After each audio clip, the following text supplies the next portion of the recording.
ఈ భరత భూమిలో పుట్టిన ప్రతి ఒక్క వ్యక్తి ప్రపంచానికి ఆదర్శంగా మార్గదర్శకం అవ్వాలా. ఆధ్యాత్మికతను నింపుకొని ప్రతి ఒక్కరికి పంచడానికి ప్రయత్నించాలి. అందుకనే శ్రీ చైతన్య మహాప్రభు చెప్పారు, జన్మ సార్థక కరే కరో పరోపకార్. ఆధ్యాత్మిక చింతనను నువ్వు అనుసరించి నీ జన్మను సార్థకం చేసుకొని కరో పరోపకార్, ఇతరులకు కూడా ఉపకారం చేయి, ఆ మార్గాన్ని చూపించు అన్నారు. మనం ఉండేటువంటి కలియుగం యొక్క వర్ణన ఒక మంచి కథతో మీకు వివరిస్తాను. ఒకసారి మహాభారతంలో ధర్మరాజుని కలవడానికి భీమసేనుడు వెళ్తాడు. ధర్మరాజు నిద్రిస్తూ ఉంటే భీమసేనుడు బయట కూర్చుంటాడు. ఒక వ్యక్తి రాజులాగా అలంకరించుకొని లోపలికి వెళ్ళబోతూ ఉంటాడు. భీముడు, ఎవరు నువ్వు, ఎక్కడికి వెళ్తున్నావు అంటాడు. నేనెవరో మీకు అనవసరం, నేను వచ్చే దారిలో ఒక విచిత్రమైన సంఘటన చూశాను, దాని గురించి తెలుసుకునేదానికి వచ్చాను అంటాడు. ఏంటి ఆ సంఘటన అంటాడు.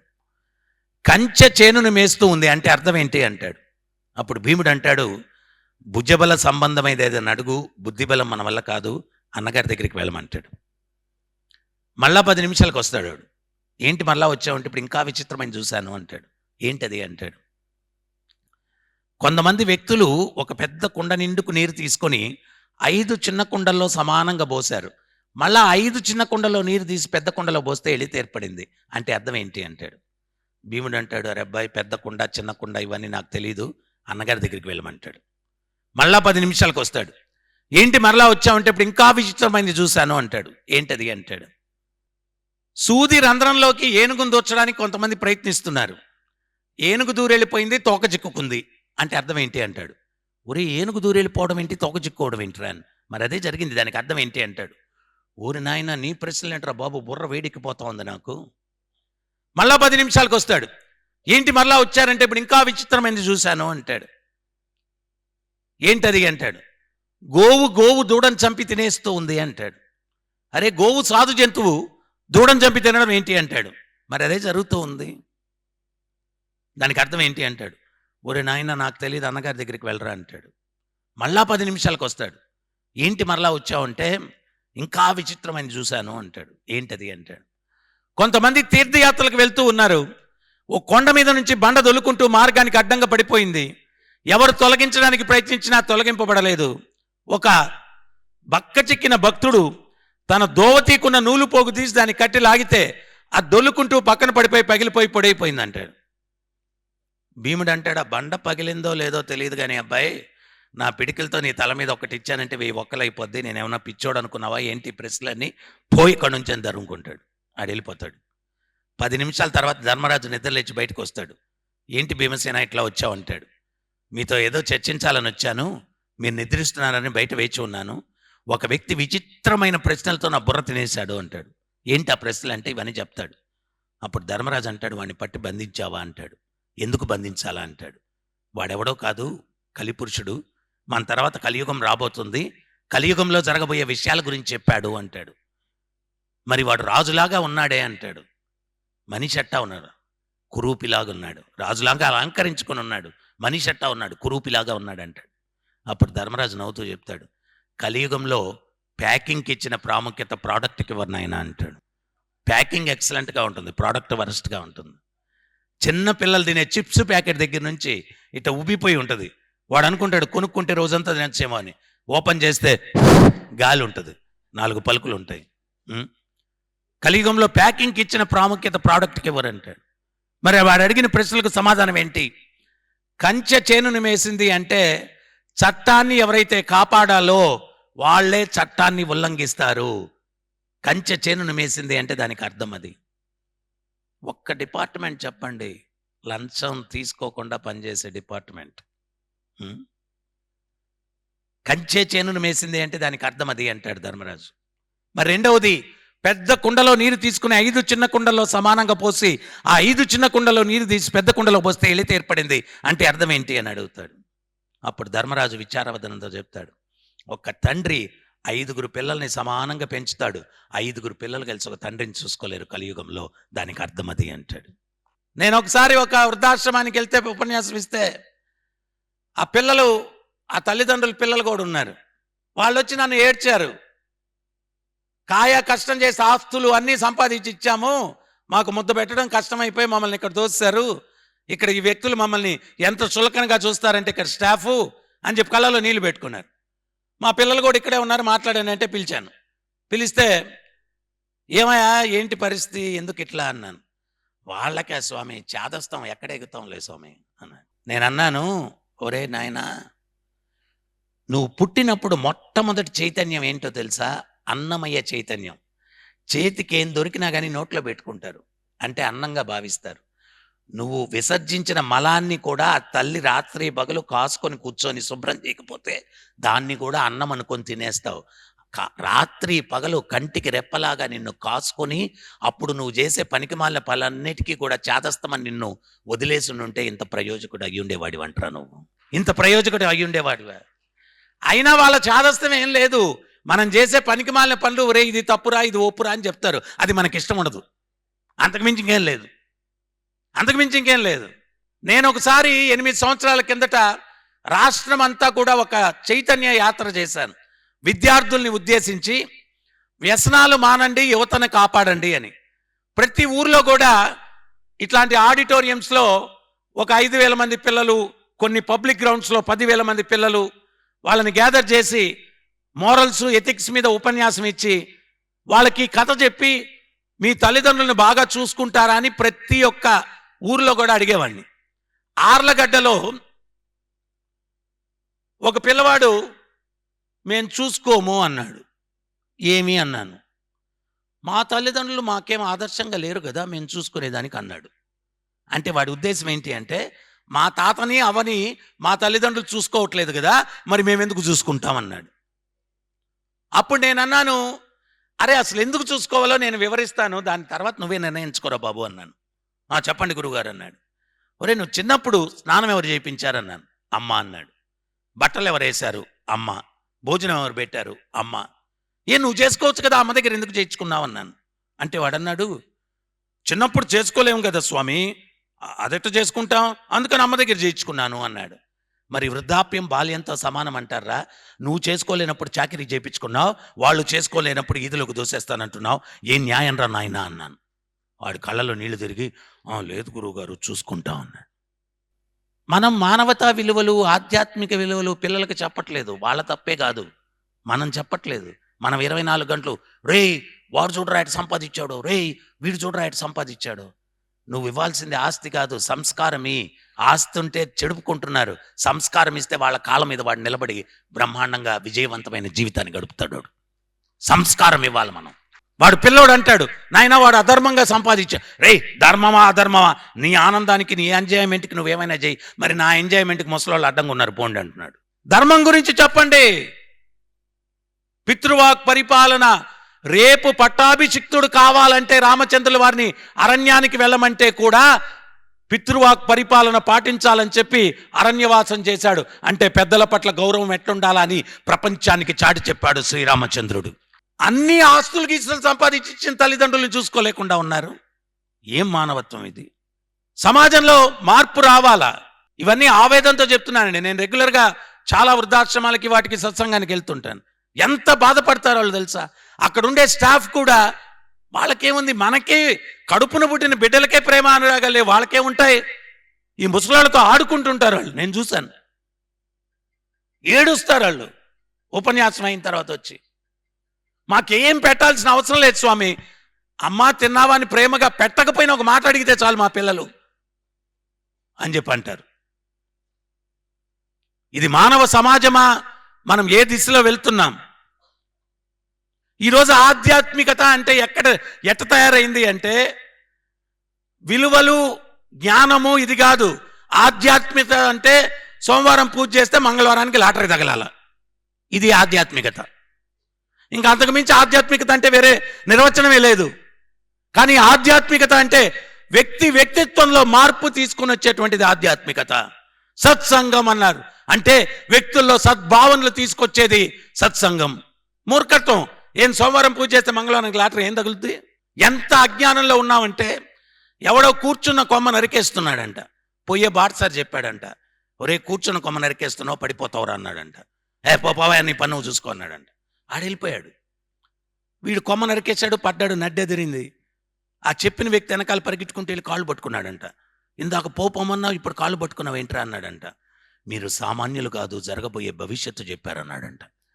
ఊరే కూర్చున్న కొమ్మ నరికేస్తే పడిపోతావని తెలియనటువంటి మూర్ఖుడని నాకు తెలియదురా, నా కాళ్ళు వదిలిపెట్టి నాకు చాలా పనులు ఉన్నాయన్నాడంట. ఈరోజు మనం ఏంటి అంటే ఆధ్యాత్మికత ఇటువంటి అంధకారంలో ఉన్నాం. నిజంగానే అన్ని పాపాలు చేసేస్తే నాకు సుఖం వచ్చేస్తుందా, నాకు సోమవారం పూజ చేస్తే మంగళవారానికి లాటరీ తగులుద్దా? మన ఇస్కాన్ గుళ్ళో ప్రవచనంలో శివరాత్రికి భక్తులందరూ చాలామంది ఉంటే ఒక క్వశ్చన్ అడిగాను. ఇప్పుడు ఒక దొంగ ఉంటాడు, ఒక దోపిడీదారు ఉంటాడు, వాడు పోలీసు వాళ్ళు తీసుకెళ్ళి జడ్జి ముందు నిలబెట్టారు. వాడు జడ్జి వచ్చి సీట్లో కూర్చోగానే జై జడ్జి జై జై జడ్జి అని భజన మొదలుపెట్టాడు. ఆ జడ్జి వీడు భజన మొదలుపెట్టాడు కాబట్టి వీడి కేసులన్నీ కొట్టేస్తున్నాను అంటాడు. అప్పుడు ఆ జడ్జి మంచోడు కదా, పనికి మాలినోడు అంటాం ఆ జడ్జిని. అన్ని పాపాలు చేస్తే వాడు కేసులు కొట్టేస్తాడని చెప్పి. మరి ఈరోజు తత్వాలు ఏం చెప్తున్నాయి? మా దేవుడికి వస్తే పాపాలు గడిగేస్తాం అంటున్నాడు. ఎట్ట కుదురుతుంది అది? అటువంటి వాడిని దేవుడని ఎట్టంటాం? పాపం అని దేన్ని అన్నాం? ఒకడు చేసినటువంటి కర్మ ఇంకోటి కష్టం కలిగింది కాబట్టి దాన్ని పాపం అన్నాం. సో ఈ దేవుడు నేను క్షమించేస్తానంటే అది ఎట్టవుతుంది? ఇవి నిజంగా జరుగుతాయా, జరగవా? జ్ఞానం లేదు, జ్ఞానం లేదు. మనం ఏం చేయాలి? ఎడ్యుకేట్ చేయాలి జనాల్ని. మీ పిరమిడ్ సంస్థలో అప్పుడప్పుడు ఈ కార్యక్రమాలు పెడుతుంటే నాకు ఆనందంగా ఉంది. ఇస్కాన్ లాగానే మీరు కూడా ఉత్సాహంగా ఉన్నారు. ఈ తత్వాన్ని సమాజంలో ఒక మార్పు తీసుకురావాలా అనే ప్రయత్నం చేస్తూ ఉన్నారు. జరగాల, లేకపోతే ఈ అజ్ఞానం ఇంకా పెరిగిపోద్ది, ఇంకా పెరిగిపోద్ది. Every action there is an equivalent opposite reaction. మామిడి విత్తనం వేస్తే మామిడి చెట్టే వస్తుంది, సపోటా చెట్టు రాదు. పాప పని చేస్తే దాని ఫలితం దుఃఖం వస్తుంది, పుణ్య పని చేస్తే దాని ఫలితం సుఖం వస్తుంది. సుఖ దుఃఖాలకు కారణం అది. భగవద్గీతలో భగవంతుడు స్పష్టంగా చెప్పాడు, కారణం గుణసంగ దోషం అసద్యోనిషు జన్మషు. మంచి జన్మలు చెడు జన్మలు ఎత్తడానికి కారణం ఏంటి అంటే వాడు చేసిన కర్మలు దేన్ని బట్టి చేస్తాడు? గుణాలు దేన్ని బట్టి వస్తాయి? సంగదోషం, సాంగత్యం వల్ల వస్తాయి. మంచి సాంగత్యం చేస్తే మంచి గుణాలు వస్తాయి, చెడు సాంగత్యం చేస్తే చెడు గుణాలు వస్తాయి. ఒక తండ్రి 5 పిల్లల్ని సమానంగా పెంచుతాడు, 5 పిల్లలు కలిసి ఒక తండ్రిని చూసుకోలేరు కలియుగంలో. మూడోది, సూదిరంధ్రంలో ఏనుగును దూర్చడానికి ప్రయత్నిస్తున్నారు, ఏనుగు దూరెళ్ళిపోయింది, తోక చిక్కుంది. దానికి ధర్మరాజు కలియుగంలో పెద్ద పెద్ద స్కాములకు అందరూ నిర్దోషులే, ఏనుగు దూరెళ్ళిపోద్ది. పోలీస్ స్టేషన్లో బుకింగ్ అంతా పెట్టి కేసులే బుకింగు, ఏనుగు దూరెళ్ళిపోద్ది, తోక చిక్కుంటుంది. చిన్న చిన్న కేసులు పట్టుకుంటారు, పెద్ద పెద్ద స్కాములకు అందరూ నిర్దోషులే. గురుగారు ఏనుగు కథ భలే ఉందండి అన్నాడు. ఏమై అంత బాగా నచ్చింది అన్నాను. మేము చేసేది అదే కదా స్వామి, పెద్దోడిని పట్టుకుంటే ఫోన్లు వస్తాయి, వదిలేస్తాం, చిల్లరవన్నీ బుక్ చేస్తుంటాం, భలే చెప్పారా కదా అన్నాడు. ఏనుగు దూరెళ్ళిపోతే తోక చిక్కు. నేను ఈ మహాభారతంలో ఉండేది కొన్ని సంవత్సరాల కిందట ఈ కథ చెప్తే అందరూ అదేంటి స్వామి అవన్నీ చెప్తారు, అదేట మొన్న ఎస్టీన్ ఫైల్స్ ఏదో చెప్పారు కదా, దాంట్లో ఇవన్నీ వస్తున్నాయి, ఇవన్నీ జరిగేటివన్నీ. అది ఎప్పుడో 5000 సంవత్సరాల కిందట మహాభారతంలో రాశారు వ్యాసుల వారు. శాస్త్రం అనేది సత్యం, నిన్నైనా ఈరోజైనా రేపైనా. నేను ఇప్పుడు చెప్పినవన్నీ కూడా తూచా తప్పకుండా జరుగుతున్నాయా? కంచె చేనుని మేసింది, ఒక తండ్రి 5 పిల్లల్ని సమానంగా పెంచుతాడు, 5 పిల్లలు ఒక తండ్రిని చూసుకోలేరు, ఏనుగు దూరం వెళ్ళిపోద్ది, తోక చిక్కు ఉంటుంది. ఏం తప్పులేమున్నాయి? ఇది కూడా జరుగుతూ ఉంది. తల్లే తన బిడ్డను అబార్షన్ రూపంలో చంపుతుంది, చంపడమే కాకుండా తింటుంది. దీనికి కారణం ఏంటి? విచ్చలవిడితనం. మన సంస్కృతి ఏం చెప్తుంది? వివాహం అయ్యేంత వరకు కూడా స్త్రీ పురుషులు డిస్టెన్స్ మెయింటైన్ చేయాలా, మన సంస్కృతి చెప్తుంది. పాశ్చాత్య సంస్కృతి ఏంటి? సోషలిజం. ఈరోజు అక్కడ అనర్థాలు ఏంటి అంటే 12 సంవత్సరాల బాలికలు కూడా గర్భిణులు అయిపోతున్నారు, తండ్రి ఎవరో తెలియదు, విచ్చలవిడితనం. ఈరోజు మనం ఇక్కడ కూడా విడాకులు, డైవర్సు ఇవన్నీ మనం అనుకోవాలి, మన పూర్వీకులు. ఈరోజు పెళ్ళైన వారం రోజులకి విడాకులు, నెల రోజులకి విడాకులు. కారణం ఏంటి? ముందు చూపుతో భీష్మ పితామహుడు చెప్పాడు, యుక్త వయసు వచ్చేంత వరకు తల్లిదండ్రుల రక్షణలో ఉండాలా, వివాహం అయిన తర్వాత భర్త రక్షణలో ఉండాలా, విధివశాత్తు భర్త మరణిస్తే పెద్ద కుమారుని యొక్క రక్షణలో ఉండాలా, అప్పుడే స్త్రీకి సుఖము శాంతి ఉంటుంది అన్నాడు. ఫ్రీడమ్ కావాలి, ఫ్రీడమ్ కావాలి. ఫ్రీడమ్ దేనికి? కష్టాలు కొని తెచ్చుకునేదానికి ఫ్రీడమ్. ఒంటరిగా ఉన్న స్త్రీ అభద్రత, అందరు మృగాలకు కూడా ఆమె మీదే కన్నుంటుంది, ఆమెకి శాంతి ఉండదు, సుఖము ఉండదు. ఇవన్నీ ముందు చూపుతోటి శాస్త్రాల్లో చెప్పారు. ఇవన్నీ కూడా ఇట్టుంటే బాగుంటుంది, ఇట్టుంటే బాగుంటుంది, ఇట్టుంటే. మనం చెప్పేవేవి కూడా సైంటిఫిక్ హైలీ. ఈరోజు వరల్డ్ హెల్త్ ఆర్గనైజేషన్ ఒక డిక్లేర్ చేసింది, రోజుకి 70 చప్పట్లు కొడితే హృదయానికి సంబంధించిన రోగాలు రావు అని చెప్పి. మన పూర్వీకులు సాయంత్రం అయితే గుళ్ళు గోపురాలకు వెళ్ళేవాళ్ళు. ఎంటర్టైన్మెంట్ ఏం లేదు. అక్కడ రాముల వారి భజనో, కృష్ణుడి భజనో, శివస్వామి భజనో ఏదో ఒకటి జరుగుతుండేది. పోయి కూర్చొని చప్పట్లు కొట్టేవాళ్ళు. ఈరోజు మనం చప్పట్లు కొట్టేది లేదు, గుండె కూడా కొట్టుకోవడం మానేస్తుంది.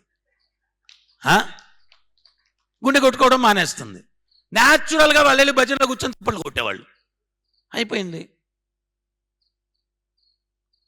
నేను మొన్న మిడిల్ ఈస్ట్లో ఏదో ప్రచారానికి వెళ్తే ఒక కుటుంబం పిల్లలు కనపడలేదు. అంతకుముందు సంవత్సరం చూశాను, ఈసారి కనపడలేదు. మా పిల్లలు ఏమయ్యారని అడిగాను. స్వామి, కొంచెం జ్ఞాపక శక్తి తక్కువగా ఉంటుంది, మెమరీ థెరపీ కోసం వెళ్ళారు అన్నారు. ఏంటి ఆ మెమరీ థెరపీ అన్నా నేను. గుంజిళ్ళు పెట్టడం అంట, దానికి $100 అంట. $100 తీసుకొని గుంజిళ్ళు పెట్టడం నేర్పిస్తారంట. గుంజిళ్ళు పెట్టితే మెమరీ పెరుగుతుందంట. మేము చిన్నప్పుడు లెక్కలప్ప చెప్పకపోతే అయ్యవారు చెప్పాడు, 10 గుంజిళ్ళు పెట్టమనేవాడు. దానికి ఇప్పుడు డబ్బులు ఇచ్చి, ఈ సనాతన సంస్కృతిలో భారతదేశంలో ఉన్నటువంటి ప్రతిదీ కూడా హైలీ సైంటిఫిక్. దాన్ని అనుసరిస్తే ఆర్థికంగా, మానసికంగా, ఆరోగ్యపరంగా, సాంఘికంగా, ఆధ్యాత్మికంగా మానవుడు రక్షింపబడతాడు. చివరిగా తీర్థయాత్రలకు వెళ్తుంటారు. కొండ మీద నుంచి బండ దొల్లుకొని అడ్డం పడిపోతాం. దానికి ధర్మరాజు చెప్తాడు, మంచి పని ఏదన్నా చేయాలంటే ఆటంకాలు ఉంటాయి కలియుగంలో. చెడుకు విపరీతమైన ప్రోత్సాహం ఉంటుంది. దానికి రామాయణంలో ఒక మంచి ఉదాహరణ ఉంది.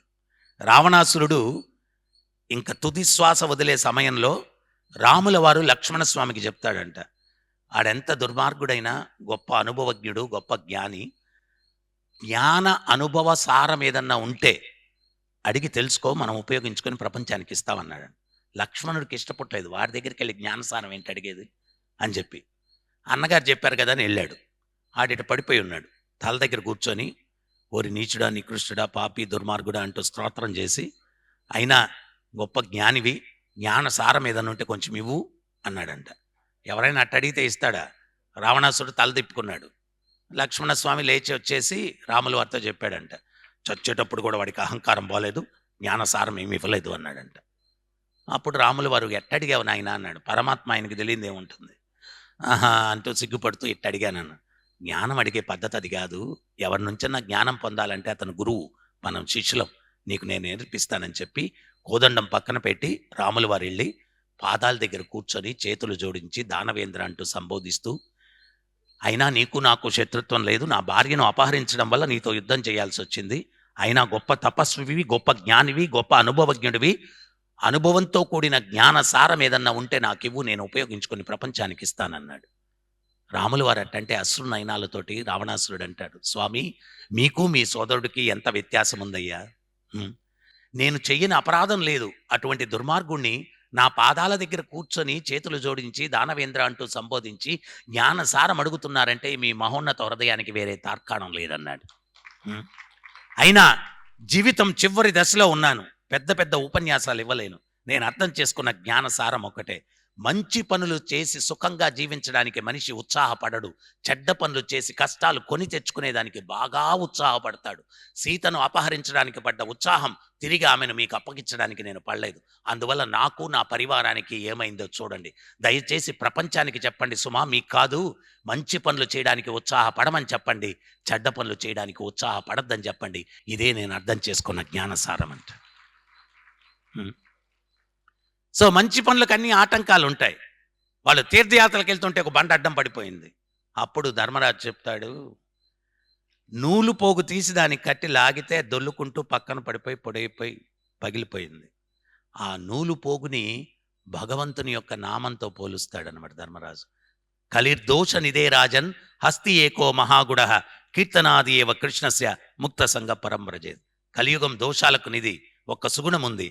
ఆ సుగుణం ఏంటి అంటే కీర్తనాది ఏవ కృష్ణస్య, ఆ కృష్ణుని కీర్తన ఎవడైతే చేస్తాడో అన్ని దోషాల నుంచి విముక్తిని పొందుతాడు, అన్ని దోషాల నుంచి విముక్తిని. సో మేము ఈ యొక్క నామ సంకీర్తన మీద ధ్యానం పెడతాము, మీరు శ్వాస మీద ధ్యానం పెడతారు. గమ్యం ఏంటి అంటే మానవ సమాజంలో ఒక పరివర్తన తీసుకురావాలా, సద్భావనలో ఉండేటువంటి వ్యక్తుల్ని తయారు చేయాలా అనేటువంటిదే చివరి గమ్యం అన్నమాట. సో అందువల్ల ఆధ్యాత్మిక చింతనకి కట్టుబడండి. ప్రతి ఒక్కరు కూడా మీకు తెలిసినటువంటి జ్ఞానాన్ని ఇతరులకు చెప్పండి, వాళ్ళలో కూడా ప్రేరణ తీసుకురండి. ఈ సమాజం నీడ్ ఆఫ్ ద అవర్ ఏంటి అంటే వ్యక్తి యొక్క నడవడికలో మార్పు తీసుకురావడానికి మనం ఆ ప్రయత్నం చేయకుండా ఉంటే మా గురువుగారు ఆ గొర్రెలతో సమానం అంటాడు. కషాయంగడి ముందు వరుసగా గొర్రెలను కట్టేసి ఉంటారు. ఒక గొర్రె తల నరుకుతూ ఉంటాడు, ఇంకో గొర్రె గడ్డి మేస్తూ ఉంటుంది. మనం కూడా సమాజం ఇట్లా నాశనం అయిపోతూ ఉన్నా కానీ ఆ సమాజంలో కొంచెం మార్పు తీసుకురావాలనేటువంటి ప్రయత్నం మనం చేయకపోతే మనం కూడా ఆ గొర్రెల్లాగానే. సో అందువల్ల ప్రతి ఒక్కరు కూడా ఇటువంటి సత్సంగ కార్యక్రమాలు మీరు ఏర్పాటు చేస్తున్నారు. ఎక్కువ మంది అది రీచ్ అయ్యేటట్టు చూడండి. మీ యొక్కలో మార్పు, సమాజంలో మార్పు తీసుకురావడానికి ప్రతి ఒక్కరు కూడా ప్రయత్నం చేయండి. తద్వారా ఈ సమాజాన్ని యూనివర్సల్ బ్రదర్హుడ్, వసుదేవ కుటుంబంలాగా తయారు చేయడానికి ప్రతి ఒక్కరం కలిసి కృషి చేద్దాం. హరే కృష్ణ. భగవద్గీతలో భగవంతుడు ఒక విషయం చెప్తాడమ్మా. ఏంటంటే, అనన్యశ్చింతయంతో మాం యేజనాం పర్యుపాసతే తేషాభి నిత్యాభియుక్తానాం యోగక్షేమం వహామ్యాం. అన్ని చింతలు విడిచిపెట్టిన ఆ చింతనలో ఉంటే మీ యోగక్షేమాలు నేను చూసుకుంటాను అంటాడు. మీ అందరికీ తెలుసు, కురుక్షేత్ర సంగ్రామం నిర్ణయింపబడుతుంది. అర్జునుడు, దుర్యోధనుడు సహాయం కోసం కృష్ణుడి దగ్గరికి వస్తాడు. కృష్ణుడు నిద్రిస్తున్నట్టుగా నటిస్తాడు. తల దగ్గర ఒక సింహాసనం ఉంటుంది, కాళ్ళ దగ్గర ఒక సింహాసనం ఉంటుంది. దుర్యోధనుడు మొదట వస్తాడు. కాళ్ళ దగ్గర కూర్చోబోయి, గోవులను మేపుకునే గోపాలుడు కాళ్ళ దగ్గర నేను కూర్చోవడం ఏంటి అని చెప్పి తల దగ్గర కూర్చుంటాడు. అర్జునుడు వచ్చి భగవంతుని యొక్క పాదాలు దర్శించుకొని ఆ పాదాల దగ్గర కూర్చుంటాడు. స్వామి ఆయనకి నిద్ర ఏంటి, అలసట ఏంటి, ఊరికే నటిస్తున్నాడు. లేచేటప్పుడు వెనక్కి తిరిగి లేస్తారు ఎవరన్నా కానీ, ముందు చూస్తారు. ఇట్లా లేచాడు, పాదాల దగ్గర ఉన్న అర్జునుడిని చూశాడు. ఈ లోపల వీడు వెనకాల ఉన్నాడు, టెన్షన్ పడుతున్నాడు. నేను మొదట వచ్చాను, నన్ను చూడలేదే. ఎవడైతే భగవంతునికి శరణాగతి పొందడో దుర్యోధనులాగా టెన్షన్ పడాల. శరణాగతి పొందినోడికి కష్టమేం లేదు. ఆచార్యులు అదే చెప్తారు, అభక్తుని యొక్క జీవితం కోతి పిల్లలాగంట. కోతి పిల్ల తల్లి కోతిని తన శక్తితో పట్టుకుంటుంది. భక్తుని యొక్క జీవితం పిల్లి కూనలాగంట. తల్లి పిల్లి కూనని పట్టుకుంటుంది. పిల్లి కూన అట్లా సరెండర్ అయిపోయి ఉంటుంది, దాని శక్తి ఏమి ఉపయోగించాల్సిన అవసరం లేదు. తర్వాత ఇంకా టెన్షన్ పెడితే యుద్ధానికి ముందు చేస్తాడేమో అని చెప్పి భగవంతుడు తల వెనక్కి తిప్పాడు. స్వామి నేను ముందు వచ్చాను అన్నాడు. ఏమయ్యా వచ్చారన్నాడు. ఏమయ్యా వచ్చారంటారేంటి స్వామి, యుద్ధం నిర్ణయింపబడింది కదా, సహాయం కోసం వచ్చామండి. అప్పుడు కృష్ణుడు అంటాడు, నాతో సమానమైన 10,000 నారాయణ సైన్యం ఒక పక్షాన, నేను ఒక్కడిని ఒక పక్షాన, ఆయుధం పట్టను, యుద్ధం చేయను.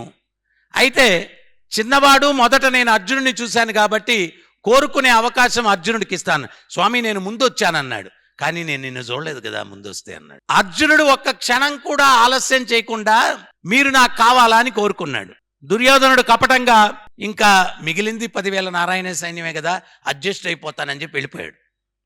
అప్పుడు కృష్ణుడు అంటున్నాడు, నేను యుద్ధం చేయనని ఎందుకు చెప్పానంటే, పొరపాటున వాడు నన్ను కోరుకుంటే వాళ్ళ పక్షా నుండి ఆయుధం పట్టను, యుద్ధం చేయనంటే మీకేమి హాని కలగకూడదని నేను చెప్పాను. నీకు అవకాశం ఇచ్చాను, మొదట 10,000 నారాయణ సైన్యాన్ని నువ్వు కోరుకుంటావని. నేను యుద్ధం చేయనంటే నన్ను ఎందుకు కోరుకున్నావయ్యా అన్నాడు.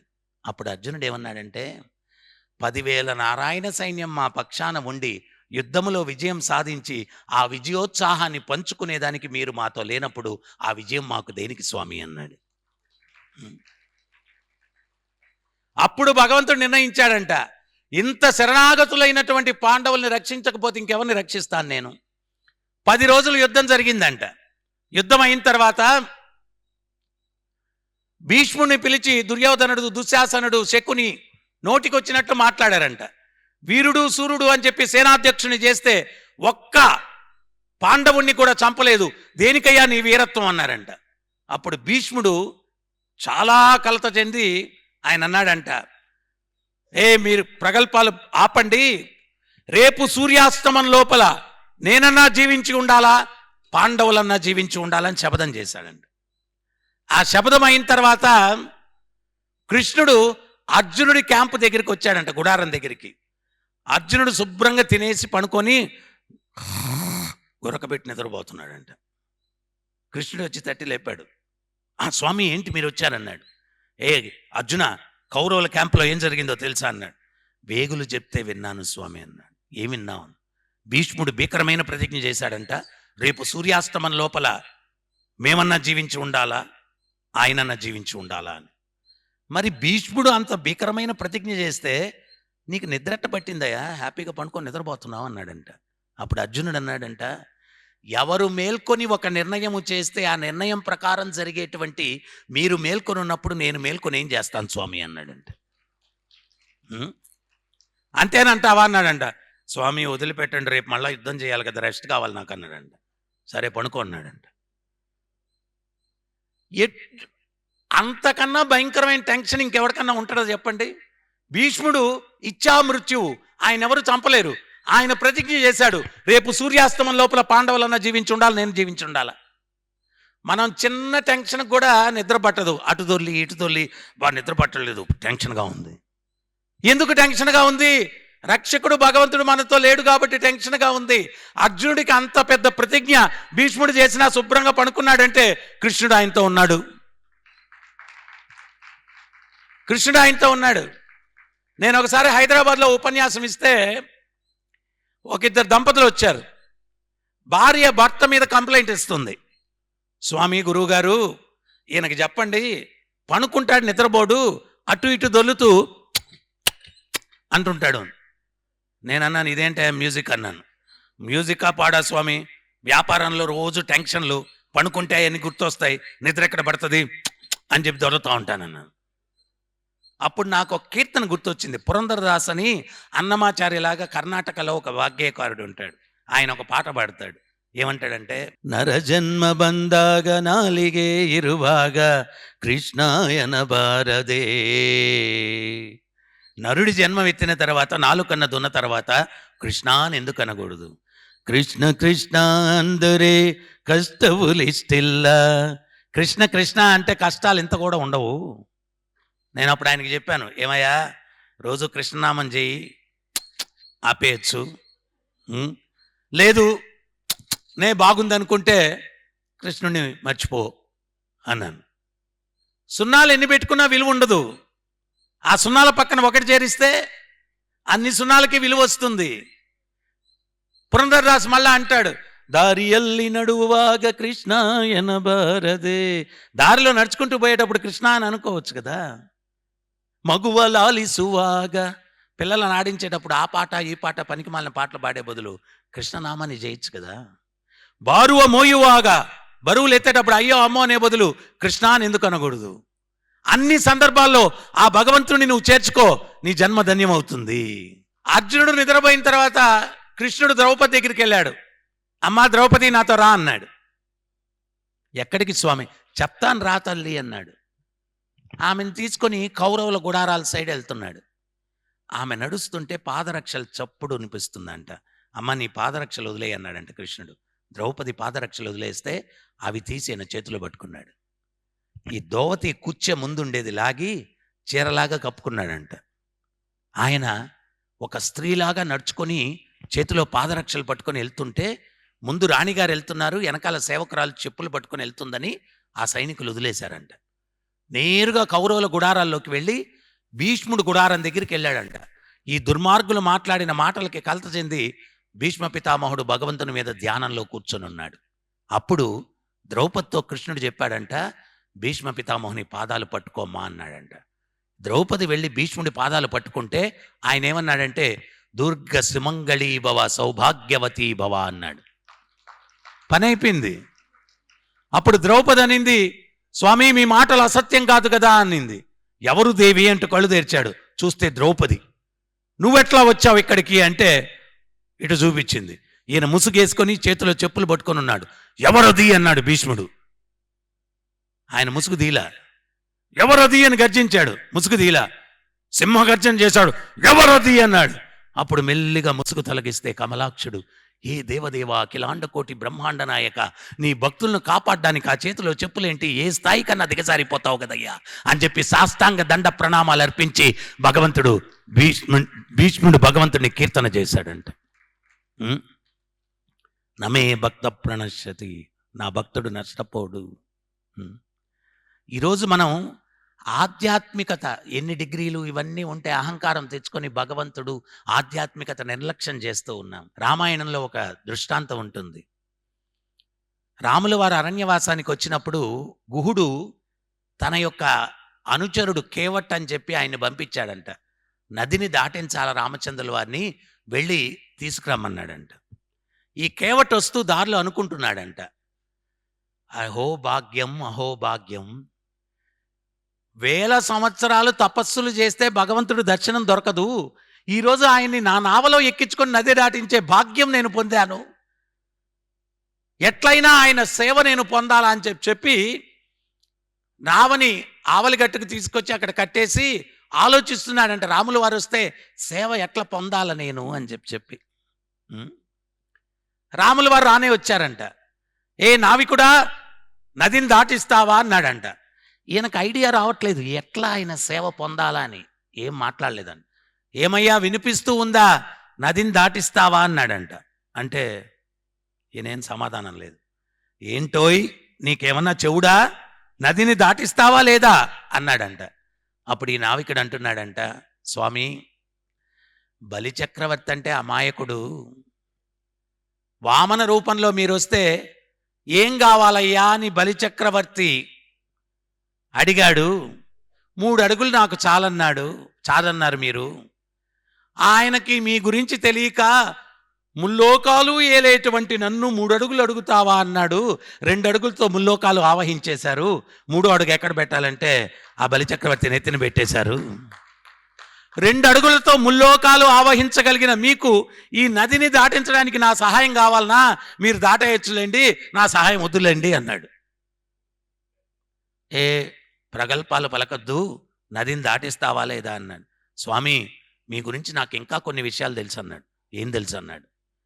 మీ పాదధూళి తగిలి ఒక రాయి స్త్రీగా మారిపోయింది. అటువంటి మీ పాద పద్మాలు నా నావలో పెడితే ఒక చెక్కతో చేయలేదు ఈ నావ, చాలా చెక్కలు కలిపి చేశాం. ప్రతి చెక్క ఒక స్త్రీగా మారిపోతే ఒక్క స్త్రీతోనే ఎగలేక చస్తున్నాను, ఇంకా వీళ్ళందరితో ఎట్ట స్వామి అస్సలు ఎక్కించుకొని అన్నాడంట. అదేంటోయ్ ఇంకా నేను నదిని దాటే అవకాశమే లేదంటావా అన్నాడంట రాముల వారు. అవకాశం ఖచ్చితంగా ఉంది స్వామి. ఎట్లా అన్నాడంట. మీ పాదాలకు ఒక్క ఇసుక రేణువు కూడా లేకుండా చక్కగా ప్రక్షాళన చేసి అప్పుడు నావలో ఎక్కించుకుంటానన్నాడంట. అప్పుడు రాముల వారు, వీడు చదువు సంధ్యలు ఉండేవాళ్ళు తెలివితేటలన్నీ ఉపయోగిస్తారు నా సేవ తప్పించుకునేదానికి, వీడు సామాన్యమైన నావికుడు ఎంత తెలివిగా నా సేవ కొట్టేస్తున్నాడని వాడు పళ్ళెం తెచ్చుకొని ఉంటే ఆ పళ్ళెంలో నిలబడుకున్నాడంట. ఆ గంగాజలంతో శుభ్రంగా పాదాలు కడిగిన తర్వాత రాములు వారు పాదం తీసి కింద పెట్టబోతుంటే ఆగండి స్వామి అన్నాడంట. మీరు మళ్ళా పాదం కింద పెడితే మొదటికి వచ్చేస్తుంది మోసం, ఆ ఇసుక రేణువులన్నీ అంటుకుంటాయి, కుదరదని. అటైతే ఈ పళ్ళెంలోనే ఉండాలంటోయ్ అన్నాడు రాముల వారు. లేదు స్వామి, నా చేతులు పెడతాను, ఒక్కొక్క అడుగు నా చేతుల మీద పెట్టుకుంటూ నేను చేతులు మార్చుకుంటుంటే పాదం మీరు కింద మోపకుండా నా చేతుల మీద నడుచుకుంటూ నావెక్కాలా అన్నాడంట. చేతులు మార్చుకుంటూ స్వామిని నడిపించుకుంటూ నావెక్కించుకున్నాడంట. అదంతా సీతమ్మ తల్లి చూసి నావ నడుపుకొని పోతూ ఉంటే ఆమె రాముల వారితో అనిందంట, స్వామి వీడు ఎంత తెలివిగల్లవాడు, మీ సేవ ఎంత చక్కగా కొట్టేశాడు, వాడి యొక్క సేవా దృక్పథ చూసి నేను ముదమ నొందాను, ఈ అంగుళీకం వాడికి బహుమతిగా ఇవ్వండి అన్నాడంట.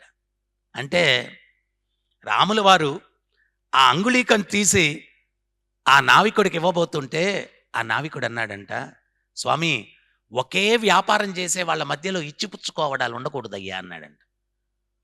మంగళవాడు ఇంకో మంగళవాడి దగ్గరికి వెళ్తాడు, క్రాఫ్ కొట్టేస్తాడు, నాకు పెరిగినప్పుడు వాడు కొడతాడులే అని. చాకలివాడు ఇంకోటికి బట్టిస్తాడు, ఉతికిచ్చేస్తాడు, మళ్ళీ నాకు ఎప్పుడన్నా ఉతికిస్తాడులే అని. మన ఇద్దరిది ఒకే వ్యాపారం, మన మధ్యలో ఇచ్చిపుచ్చుకోవడాలు ఉండకూడదు అన్నాడంట. అప్పుడు రాముల వారు అన్నారంట, ఏంటోయ్ నీది నాది ఒకటే వ్యాపారం అన్నాడంట. అప్పుడు ఈ నావికుడు అన్నాడంట, నేను ఈ నదిని దాటించే నావికుణ్ణి, ఈ సంసార సాగరాన్ని దాటించే నావికులు మీరు, మీది నాది ఒకే సేవ అన్నాడంట. నా మీద ఏదన్నా అనుగ్రహం చూపించాలా అంటే నా మృత్యు సమయంలో ఈ సంసార సాగరాన్ని దాటేదానికి నన్ను అనుగ్రహించండి, ఈ బహుమతులు నాకేమొద్దయ్యా అన్నాడంట. మహాభారతం చెప్తుంది, ఈ విలువైన మనుష్య జీవితం దేనికి ఉపయోగించాలంటే ఆహార నిద్రా భయమైతునంశ సమన్వవేతాం పశుభీ నరాణాం ధర్మోహితేషో అధికో విశేషో ధర్మేణ హీన పశుహీ సమాన. ఆహారం భుజించడం, నిద్రించడం, కొట్లాడడం, సంపర్కం చేయడం, సమన్వవేతాం పశుభీ నరాణాం, ఈ 4 ప్రక్రియలు జంతువు చేస్తుంది, మనిషి చేస్తాడు. మరి మనిషి ఎప్పుడు ఉన్నతుడవుతాడు? ధర్మోహితేషో అధికో విశేషో, ధర్మాన్ని ఎప్పుడైతే పాటిస్తాడో అప్పుడు మనిషి ఉన్నతుడవుతాడు. ధర్మేణ హీన పశుహీ సమాన, ధర్మాన్ని పాటించకపోతే మనం పశువుతో సమానం. చక్కెర యొక్క ధర్మం తీయగా ఉండడం, ఉప్పు యొక్క ధర్మం ఉప్పుగా ఉండడం, ఆత్మ యొక్క ధర్మం పరమాత్మను సేవించడం, ఇది మన ధర్మం. ఎందుకు మనుషులు అసంతృప్తిగా ఉన్నారు అంటే, చేపను నీటిలో నుంచి బయటకు తీసి పంచపక్ష పరిమాణాలు పెట్టండి, ఎయిర్ కండిషన్ రూమ్ ఇవ్వండి, దూరదర్శనం చూపించండి, కొద్ది క్షణాల్లో చనిపోతుంది చేప. ఎందువల్ల? దాని శాశ్వత స్థానం నీటిలో ఉండడం. ఆత్మ యొక్క శాశ్వత స్థానం పరమాత్మతో సంబంధం కలిగి ఉండడం. యోగా అంటే కూడిక, జీవుడు పరమాత్మతో సంబంధం ఏర్పరచుకోవడం. ఆ సంబంధం విడిపోయిన దానివల్ల ఏదో అసంతృప్తి కారణం తెలియక వెరైటీస్ మారుస్తున్నా. ఈరోజు సినిమాకి వెళ్ళాం, రేపు హోటల్కి వెళ్ళాం. భౌతికం ఏదైనా ఆది అంతములు ఉంటాయి.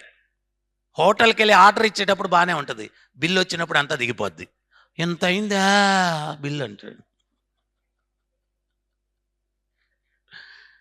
ఆధ్యాత్మికం అన్నటువంటిది అనంతమైన ఆనందం. అది చేసుకుంటూ పోతూ ఉంటే పెరిగేదే కానీ తరిగేది కాదు. అది ఆధ్యాత్మికం.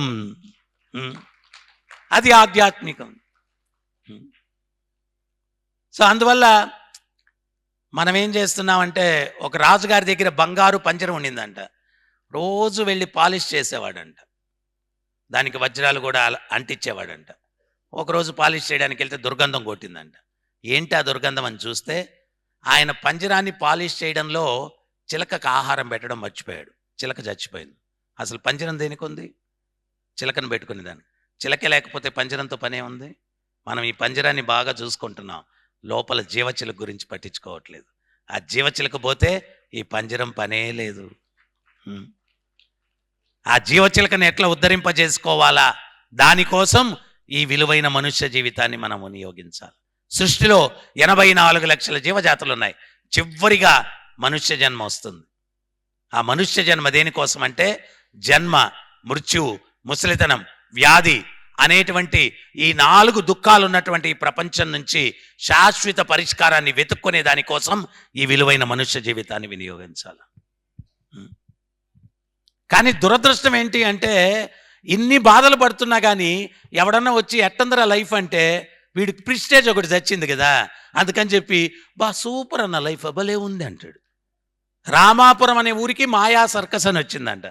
వాళ్ళు బ్రహ్మాండమైన అడ్వర్టైజ్మెంట్ వేశారంట. ఏమనంటే, కనీ విని ఎరుగుండరు మా సర్కస్ ప్రదర్శన. మామూలుగా సర్కస్ అంటే 1000 మందికి షో ఉంటుంది, మా సర్కస్ యొక్క ప్రత్యేకత ఒక షో ఒకటికే, వెరీ వెరీ స్పెషల్ అని చెప్పి అడ్వర్టైజ్మెంట్ చేశారంట.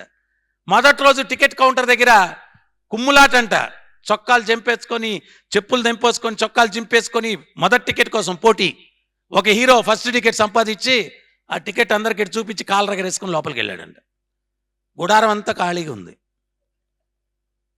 ఏయ్, బ్రహ్మాండమైన ప్రదర్శన అన్నారు, ఎవడు లేడంట్రో ఇక్కడ అన్నాడంట. ఒక కట్టన వెనకాల నుంచి ఒక పెద్ద పైల్మాన్ కండలు ఇడ్చుకుంటా వచ్చాడంట. ఎరా షో కావాలి నీకన్నా, మరి అందుకే కదా ఇంత కష్టపడి టికెట్ సంపాదించింది అన్నాడంట. ఆడి మెడ పట్టుకొని దమ్మ గుద్దేశాడంట. నేల గడిచాడు. ఆ పైల్మాన్ అన్నాడు, చాలురా షో అన్నాడు. ఇంకేమైనా కావాలని, అబ్బే వద్దండి చాలండి. చెప్పు ఇంకేమైనా కావాలంటే, అబ్బే వద్దండి చాలండి. వీళ్ళు వేసి కొంచెం బట్టలు గిట్టలు సర్దుకొని, ఉండే 4 గంటలు ఎంట్రుకలు సర్దుకొని బయటకు వస్తా అనుకున్నాడంట. ఇంతమంది దగ్గర గొడవ పడి తన్నులు కొట్లాడుకొని టికెట్ సంపాదించి లోపలికి వచ్చి మళ్ళీ దెబ్బలు తిని బయటకు వెళ్ళానంటే నా ప్రెస్టేజ్ ఏం కావాలా? బయటకు వచ్చేసరికి ప్రెస్ వాళ్ళందరూ రెడీగా ఉన్నారంట. సార్, మొదట షో చూసింది మీరే సార్, ఎట్టుంది సార్ అన్నాడంట. వీడన్నాడంట, మాటలు లేవంతా చేతలే అన్నాడంట. రెండో వాడు వెళ్ళాడు, వాడిని కూడా కుమ్ము శుద్ధంగా దనేశాడు. వాడు బ్రహ్మాండంగా ఉందన్నాడు, నేను తన్నులు తిన్నానంటే ఏం బాగుంటుంది అన్నాడు. మళ్ళీ ప్రెస్ వాళ్ళు వచ్చి, సార్ రెండో వ్యక్తి మీరు సార్, ఎట్టుంది సార్ షో అన్నాడంట. వీడన్నాడంట, ఎవడికి వాడు అనుభవించాలి, ఒకటి చెప్తే కాదన్నాడంట. ఊరంతా దెబ్బలు తిన్నారు, ఒక్కడి నోరు మెదపల. మన జీవితం కూడా మాయా సర్కస్సు. దెబ్బలు బ్లాక్ అండ్ బ్లూగా తింటాం. ఇంట్లో నుంచి బయటకు వచ్చేటప్పుడు బాగా రెడీ అయిపోయి లైఫ్ ఎట్టుందండి, అబ్బా సూపర్ అన్నా అంటూ. ఇది జీవితం, ఫ్యాక్ట్ ఇది జీవితం. ఈ దుఃఖాలయం నుంచి ఆనందాలయాన్ని ఎట్లా చేరుకోవాలనే దానికోసం ఈ విలువైన మనుష్య జీవితాన్ని వినియోగించాలా. భగవద్గీతలో భగవంతుడు చెప్తున్నాడు, ఆ బ్రహ్మ భూనాన్లోకో పునరావర్తినో అర్జున. బ్రహ్మలోకం నుంచి పాతాళలోకం దాకా ఎక్కడికి వెళ్ళినా పునర్జన్మ ఉంది. మాముపేద్యంతు కౌంతేయ పునర్జన్మన విద్యతి. నా లోకానికి వస్తే పునర్జన్మ లేదు అంటున్నాడు. ఎక్కడైతే పునర్జన్మ లేదో మృత్యువు లేదు.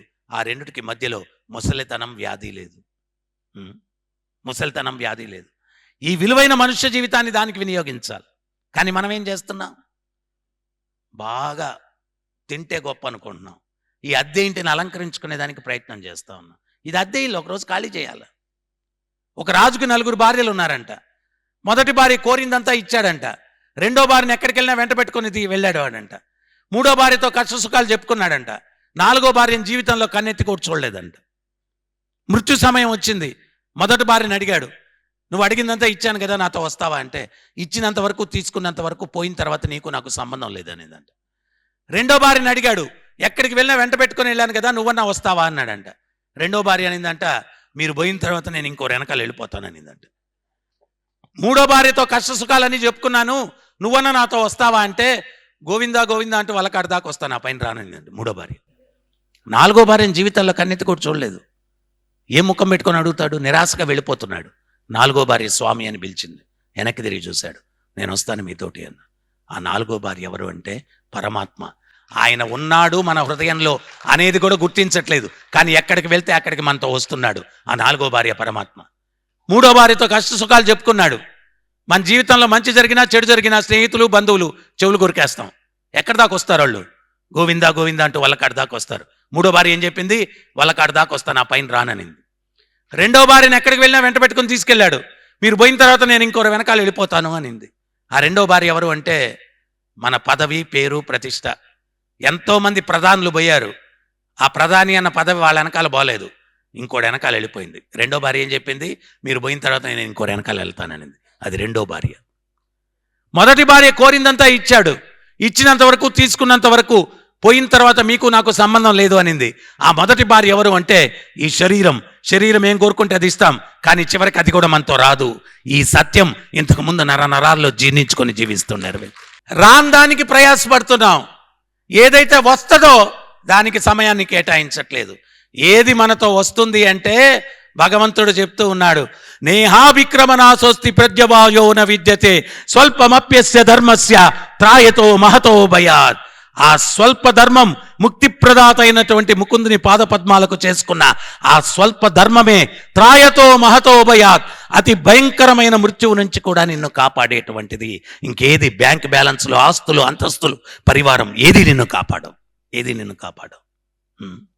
అందుకని ఆధ్యాత్మికతకు ఎంత వీలైతే అంత ఎక్కువ సమయాన్ని కేటాయించడానికి ప్రయత్నించండి. అది ఇహములో పరములో అదొకటే మీకు రక్ష. ఇంకా వేరే ఏది మనకు తోడు రాదు, మనల్ని రక్షించదు. హరే కృష్ణ.